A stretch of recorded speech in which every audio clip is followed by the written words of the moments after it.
kun le ka chak lai ni ka wang lai kun le kun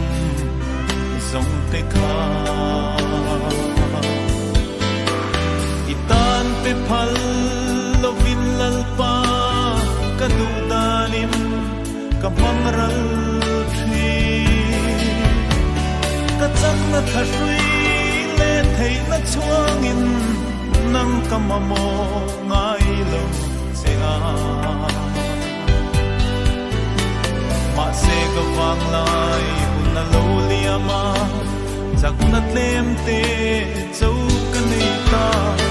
ka dam chung kum te a lo tam min lal pa ka lo ma mo te o lo nai ro lal pa nam ka ngai che ka thang am thei lo kho ve la hian chol na dai lim le muan na na pui so lo min lar su la i ne ka ron pan che ka dam lai ni te kin hun min i ram mo ina fin shuai ro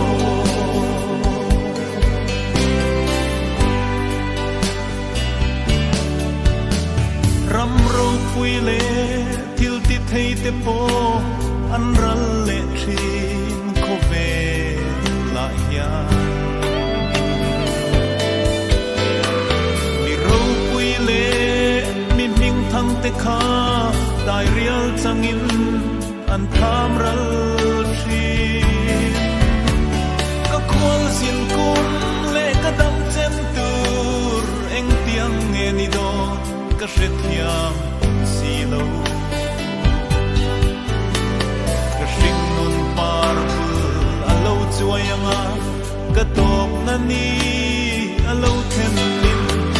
ka kiang a om reng ro lal isu nang zo ka ma mo te o lo nai ro lal pa nam ka ngai che ka thang am thei lo kho ve la hian chol na dai lim le muan na ka pui so lo min lar su la i ne ka ron pan che ka dam lai ni te kin hun din i ram mo ya min shuai ro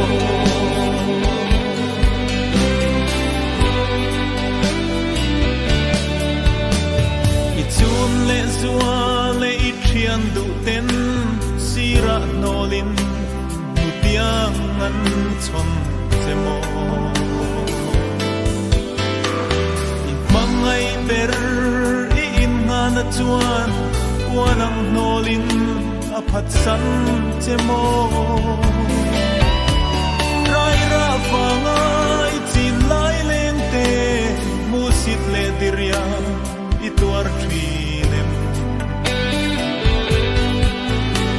maria kadam chun nun kho har mangin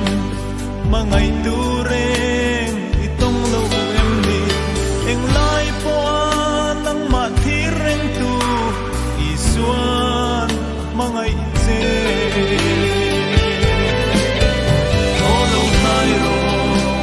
lal pa nam ka ngai che thang am thei lo kho ve la hian chol na dai lim le muan na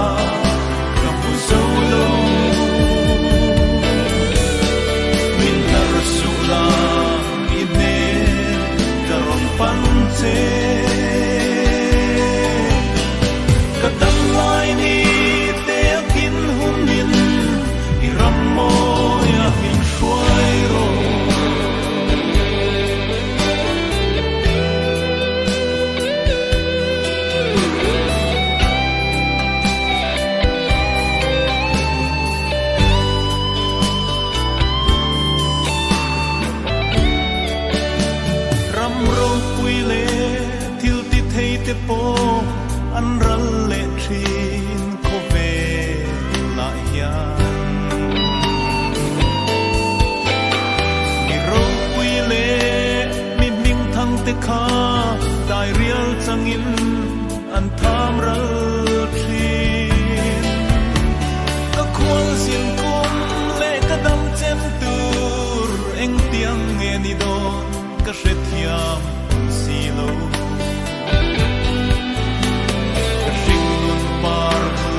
alo chuayanga ka top na ni alo them lin ka kianga om reng ro lal isu nang zo